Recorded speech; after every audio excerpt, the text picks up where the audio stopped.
My father stood up at the head of the table, tapped his glass with a fork like he was about to give a toast, and instead, in front of everyone I had grown up believing loved me, he said, "As of tonight, you are no longer welcome in this family." No shouting, no warning, just a calm, rehearsed sentence, like he had practiced it in the mirror. And the strange part, the part that still gets me when I think about it, is that 15 minutes later, a completely different group of people walked through that same front door. People who weren't related to me by blood at all, and they were the ones who actually came to save me.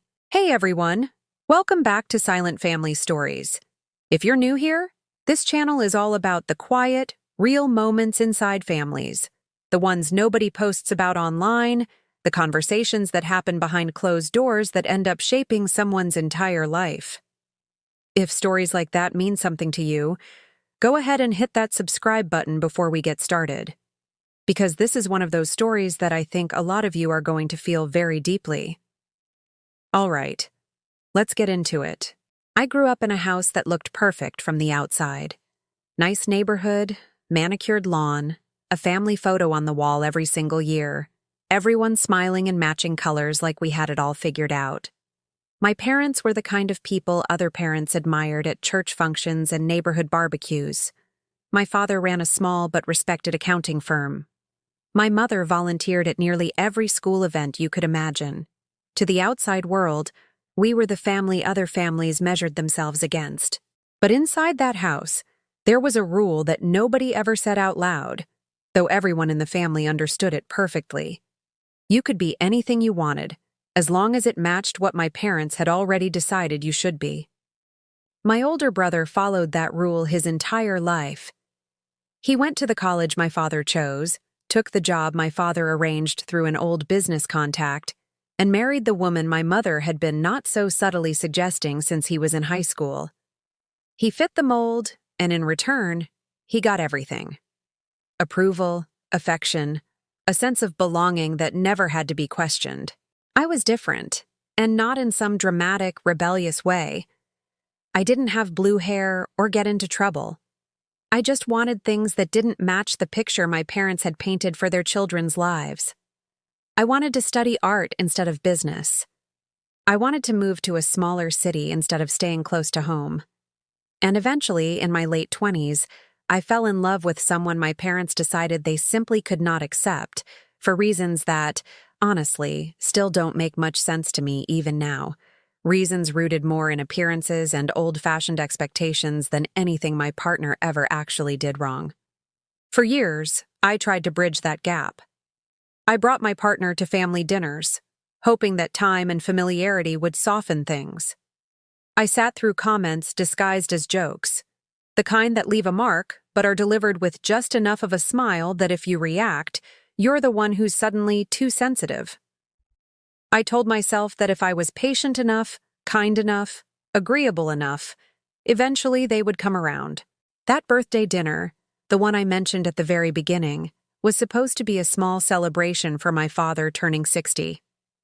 My brother had organized most of it, inviting extended family, a few of my father's old business associates, people who had known our family for decades. I almost didn't go. Something in me sensed the evening felt different, heavier somehow, though I couldn't explain why at the time. But it was my father's birthday, and some part of me still wanted to believe that showing up mattered, that maybe this would be the night things started to shift. I brought my partner with me the way I always did. We walked in, greeted people, made the usual small talk you make at these kinds of gatherings. My mother's smile that night felt tight, rehearsed almost, like she was holding something back the entire evening. I noticed it, but I told myself I was probably just being paranoid, the way you sometimes are when you've spent years bracing yourself for disappointment. Dinner started normally enough. Plates were passed, wine was poured. My father's business associates told the same stories they always told, the ones everyone had heard 100 times before, but still laughed at out of politeness. And then, right after the main course was served, my father stood up. At first I thought he was simply about to give his usual birthday toast, thanking everyone for coming, saying something warm about family and gratitude. Instead, he looked directly at me, and then at my partner sitting beside me, and he said the words that changed everything. He told the entire table that he had given this a lot of thought, that he had hoped I would eventually come to my senses, but that he could no longer pretend to accept choices that, in his words, brought shame to this family's name. And then came the sentence I mentioned at the start. As of tonight, I was no longer welcome in the family. I want to pause here for a moment, because I think it's important to sit with what that kind of moment actually feels like, beyond just the words themselves. It's not just shock. It's this strange, disorienting silence that happens in your body, like the floor tilts slightly beneath you, even though nothing physically has changed. Every face at that table turned toward me, waiting to see what I would do, and for a moment, I genuinely didn't know. My mother didn't defend me. She looked down at her plate, refilling her wine glass a little too quickly, avoiding eye contact entirely. My brother shifted uncomfortably, but said nothing either. Nobody at that table stood up for me. Not one person. I remember my partner's hand finding mine under the table, steady and quiet, the only warm thing in a room that had suddenly gone cold. I didn't cry there, though I wanted to. I think some deeply ingrained part of me still didn't want to give my father the satisfaction of seeing that his words had landed exactly where he intended them to. I stood up slowly, thanked everyone for having me, in a voice that surprised even myself with how calm it sounded, and walked out with my partner beside me. Nobody followed us to the door. Now, here's where the story takes a turn I genuinely did not see coming that night. About 15 minutes after we left, while we were sitting in the car outside, trying to process what had just happened, my phone started buzzing. Not from my family. From a group chat I hadn't checked in a couple of hours, filled with people who, over the years, had quietly become something my biological family never quite managed to be. There was my college roommate, who I had lived with for 4 years, and who had been there through every heartbreak and every late-night existential crisis of our 20s. There was my old art professor, who had become something like a mentor and friend long after I graduated, someone who genuinely believed in the work I created, even when I doubted it myself. There was a coworker turned close friend who had once shown up at my apartment at 2 a.m. just to sit with me when I was going through a hard time, no explanation needed, just presence. And there was my partner's sister, who had welcomed me into her family with a warmth I had honestly never fully experienced growing up in my own. Someone in that group chat had heard, through a mutual connection who happened to be at the dinner, what had just happened. And within minutes, without any of them asking me if I needed anything, they had already decided they were coming over. I want to be careful here, because I don't want to romanticize this in a way that feels unrealistic.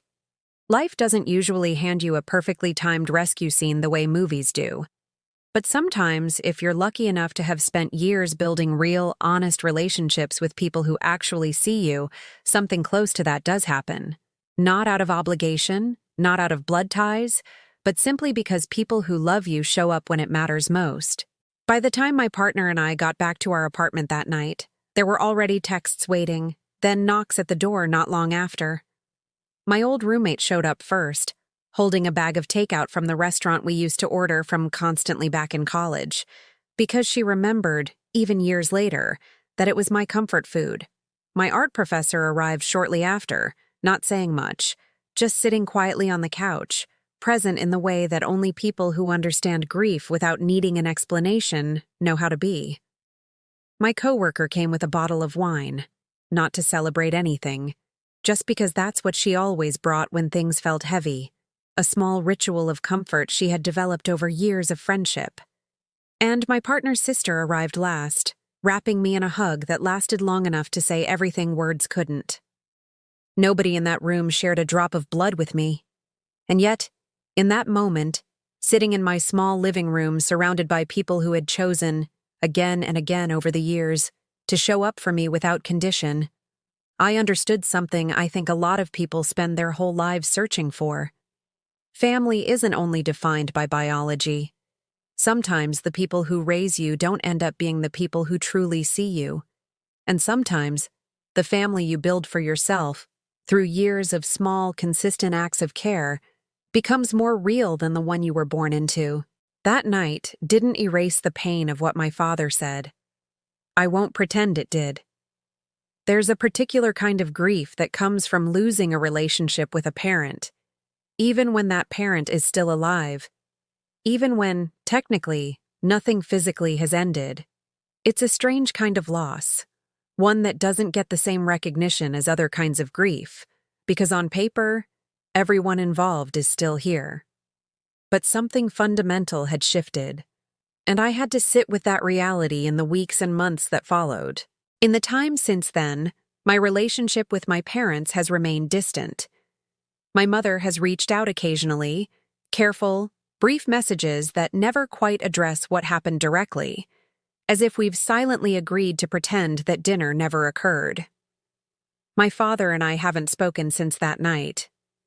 I won't sit here and tell you I've made complete peace with that, because grief like this doesn't resolve itself neatly just because time passes. Some days it barely bothers me. Other days it shows up unexpectedly, in small moments, watching other families interact effortlessly in ways mine never quite managed to. But what has grown steadily since that night is everything else. My relationship with my partner deepened, tested by that experience in a way that, honestly, revealed just how solid what we had already built together really was. My friendships, the ones that showed up that night without being asked, only grew stronger over time. My partner's family slowly became something that felt, for the first time in my life, unconditional. I think what I want you to take away from this story, if anything, is this. If you've ever been made to feel like you have to earn your place within your own family, like love is something conditional that depends on how well you fit someone else's expectations, I want you to know that real love, real family, doesn't operate that way. It doesn't come with conditions attached.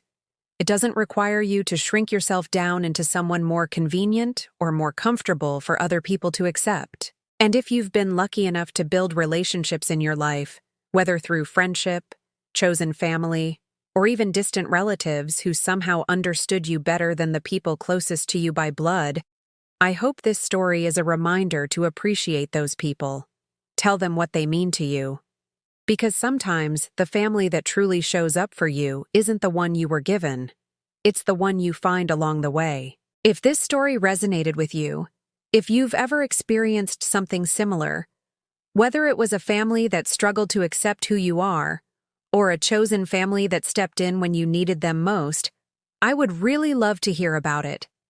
Drop a comment and share your experience. Because honestly, this community's stories are often just as powerful as the ones I tell here, and I think a lot of people watching right now could use the reminder that they're not alone in this. And if this video meant something to you, consider sharing it with someone who might need to hear it today. Maybe it's someone who's currently struggling with a difficult family relationship, or maybe it's someone who has built a beautiful chosen family of their own and deserves to be reminded how valuable that is. Sometimes a story like this, shared at the right moment, can mean more than we realize. Before we close out today, I want to leave you with one last thought. Family, at its core, was never really about shared blood or shared last names. It's about who shows up, who stays, who chooses you again and again, even when it isn't easy, even when there's nothing to gain from it except the simple act of caring for another person.